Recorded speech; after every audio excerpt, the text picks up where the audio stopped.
പുതുപൊന്നാനി ദേശീയപാതയിൽ ട്രാഫിക് ബോധവൽക്കരണവുമായി വിദ്യാർത്ഥിനികൾ. തുടർച്ചയായ അപകടങ്ങളിൽ സ്ഥിരം കുരുതിക്കളമായി മാറിയ പുതുപൊന്നാനി ദേശീയപാതയിൽ ട്രാഫിക് ബോധവൽക്കരണവുമായി വിദ്യാർത്ഥിനികൾ. ഒരു നിമിഷത്തെ അശ്രദ്ധ ജീവനെടുക്കുന്ന നിരത്തുകളിൽ ബോധവൽക്കരണവും ജാഗ്രതാ നിർദ്ദേശവുമായി നിയമപാലകർക്കൊപ്പം ചേർന്നത് Puthuponnani MA girls higher secondary സ്കൂളിലെ ലിറ്റിൽ കൈറ്റ്സ് വിദ്യാർത്ഥിനികളാണ്. പൊന്നാനി പോലീസ് സ്റ്റേഷന്റെ പരിധിയിലായിരുന്നു ബോധവൽക്കരണം നടത്തിയത്. ദേശീയപാതയിൽ റോഡ് മുറിച്ചു കടക്കുമ്പോൾ ഉണ്ടാകുന്ന അപകടത്തെക്കുറിച്ച് പ്രദേശവാസികളെ കുട്ടികൾ ബോധവൽക്കരിച്ചു. എക്സിറ്റ്, എൻട്രികൾ എന്നിവ ഉപയോഗിക്കുന്നതിനെക്കുറിച്ചും ദേശീയപാതയിലെ വേഗതയെക്കുറിച്ചും യാത്രക്കാർക്ക് വിശദീകരിച്ചു കൊടുത്തു. ഹെൽമറ്റ് ധരിച്ച് വാഹനമോടിക്കുന്നവരെ അഭിനന്ദിക്കുകയും അല്ലാത്തവരെ ഉപദേശിക്കുകയും ചെയ്തു. ബോധവൽക്കരണ പരിപാടി പൊന്നാനി പോലീസ് സ്റ്റേഷനിലെ ഇൻസ്പെക്ടർ സതീഷ് കുമാർ ഉദ്ഘാടനം ചെയ്തു. ഹെഡ്മാസ്റ്റർ PP ഷംസു അധ്യക്ഷത വഹിച്ചു.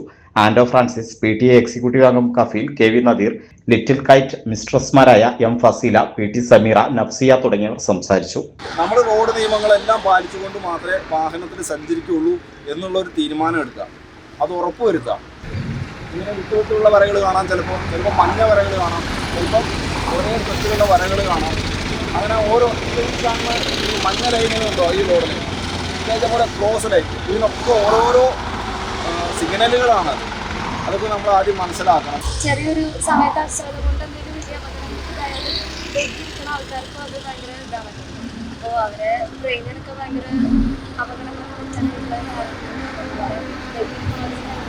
വ്യത്യസ്ത രീതിയിലുള്ള ആക്ടിവിറ്റീസാണ് നമ്മൾ ഓരോ വർഷവും ചെയ്യാറ്. അപ്പോൾ നമ്മൾ ഏറ്റവും കൂടുതൽ ഫേസ് ചെയ്യുന്ന ഒരു പ്രശ്നമാണ് ഈ ഒരു ഹൈവേ ക്രോസിങ്, അതുപോലെ തന്നെ റോഡുമായി ബന്ധപ്പെട്ട ആക്സിഡൻറ്റ് കേസുകൾ. നിരന്തരം ഡെയിലി നമുക്ക് ഈ ഒരു പ്രശ്നം നമ്മൾ ഫേസ് ചെയ്തുകൊണ്ടിരിക്കുന്നുണ്ട്. ഒരുപാട് ജീവന് അപകടത്തിൽ തന്നെയാണ്. അപ്പോൾ അതുകൊണ്ട് ഇതിലൂടെ പോകുന്ന പാസഞ്ചേഴ്സിനോട് എങ്ങനെ ആയിരിക്കണം നമ്മൾ റോഡ് ഉപയോഗിക്കേണ്ടത്, അല്ലെങ്കിൽ റോഡിൽ പാലിക്കേണ്ടതായിട്ടുള്ള നിയമങ്ങൾ എന്തൊക്കെയാണെന്നുള്ളതിനെ കുറിച്ചിട്ടൊക്കെ ബോധവാന്മാരാക്കുക എന്നുള്ള ഒരു ലക്ഷ്യത്തോട് കൂടിയിട്ടാണ് ഞങ്ങളുടെ ക്ലബിലെ മെമ്പേഴ്സും നമ്മുടെ സ്കൂൾ MI ഗേൾസിലെ ടീച്ചേഴ്സും ഒക്കെ ഒരു ബോധവൽക്കരണം നടത്താമെന്നുള്ളതാണ് നമ്മുടെ ഉദ്ദേശം. ആക്സിഡൻറ്റ് കൂടുതലായിട്ട് നടന്നുകൊണ്ടിരിക്കുന്ന ഈ സമയത്ത് ഇങ്ങനെ ഒരു ടോപ്പിക്കാണ് ഏറ്റവും നല്ലതായിട്ട് ഞങ്ങൾക്ക് തോന്നിയത്.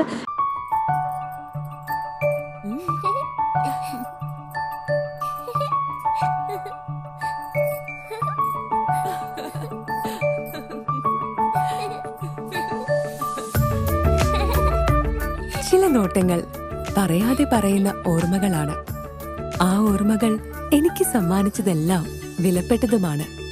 ബാല്യം മുതൽ മൂല്യമുള്ള ഇഷ്ടങ്ങളെ എന്നെക്കാളും അറിയുന്ന എന്റെ കുടുംബവും വിശ്വാസത്തിന്റെ മുഖമുള്ള ബാസിത് വെഡിംഗ് മോൾ പോലെ എത്രയോ സുന്ദരമാണ്.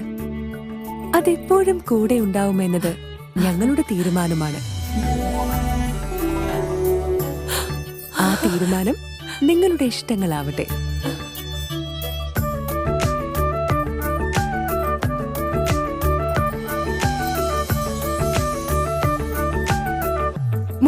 വർഷത്തെ വിശ്വസ്ത പാരമ്പര്യവുമായി എന്നും എപ്പോഴും കൂടെയുണ്ടെന്ന വിശ്വാസം. Basith wedding mall, Basith arcade, Poonkottukulam, Tirur.